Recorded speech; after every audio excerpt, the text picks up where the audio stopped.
This is a short introduction to some heuristics to consider when facing pundits, right or left.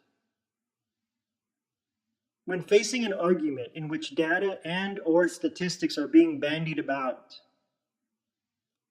what was the research question or questions or hypothesis asked or addressed in the study?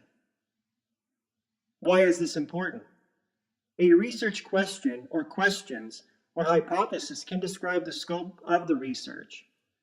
For one, much hinges on the questions asked in the beginning of a study or the hypothesis presented forth. In academia, researchers sometimes focus on a particular aspect that might not be addressed in previous studies on a topic or in a subject area, thus further contributing new knowledge. Also, this is usually where researchers establish their premise or premises. What studies have been done on this topic prior to this most recent study? Reading through as many pertinent studies on a particular topic or subject enhances understanding of how the research has changed over time, or how researchers have noted changing trends and developments on a topic or in a subject area. What were the intentions of the researchers? Were they addressed in the study?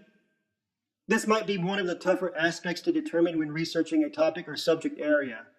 Sometimes researchers will identify their intentions within their studies in order to clarify their goals. By doing this, researchers can achieve verisimilitude in the sense that they are seeking to share personal thoughts and goals with their intended audience. What assumptions were addressed prior to the research? Were the assumptions addressed in the analysis of the data or in a follow-up section? Many researchers have a tendency to do this in their studies, depending on their previous knowledge of the subject matter or topic that they are researching, or the findings or conclusions that they reach in a study. Usually, an inductive approach is where the majority of the data collected might be qualitative. Researchers will identify their assumptions early. If they do not identify their assumptions, then it could be that they did not factor in the research enough to affect the results or outcome, or that the literature they reviewed prior to the study resolved those assumptions. Another aspect to consider when reading a study is if the researchers addressed any limitations. Limitations can pertain to the amount of time, resources, or participants involved in a study, as well as other things. Where does the raw data come from? What demographics were focused on or collected? This is an important aspect of research, since researchers usually carefully select their population pools or participants in order to meet their goals. Sometimes researchers use the same or similar demographics from previous studies, such as race, gender, and age, among many others. Consider sample size as well. Demographics and factors such as these, along with their research questions or hypothesis, are portrayed in their instrumentation, such as a survey, questionnaire, or set of interview questions when administering and collecting their data. So, researchers should also mention how they administered and collected their data. In terms of instrumentation, researchers can adopt a pre-existing instrument and adapt it to fit their purposes. What were the variables, such as dependent, independent, controlled, intervening, moderator, and extraneous? Essentially, variables are anything that contain a quantity or quality that varies. Researchers tend to focus on dependent variables. The kind of variables researchers choose to focus on in their study should best suit their research questions or hypothesis, as well as their intended goals. Sometimes other variables can affect the dependent variables during the course of investigation. If this happens, researchers should mention it in their analysis and findings. What methodology was used to collect the data? What method of analysis was used to interpret the raw data? Researchers usually identify their method or process of collecting, storing, and analyzing data. Sometimes researchers use multiple levels of data collection and analysis that can include qualitative and quantitative approaches.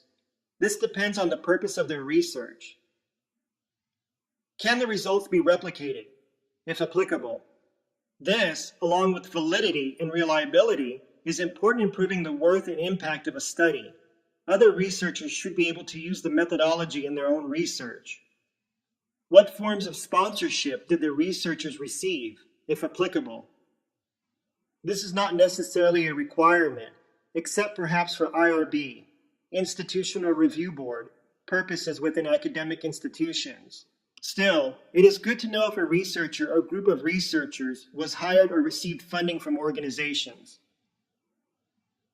Data does not always equate with facts.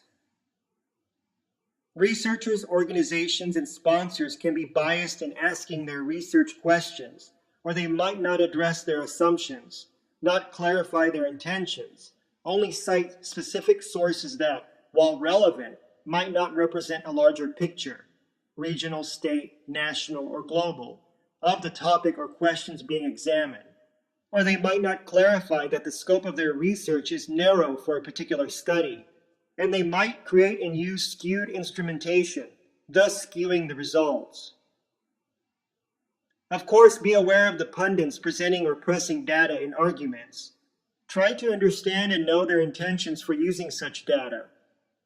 Can the facts or statistics derived from data that is obtained through acceptable research methods be portrayed in unbiased ways? When an individual is explaining, describing, or revealing facts or statistics pertaining to a topic, can they completely eliminate their feelings toward those facts or statistics?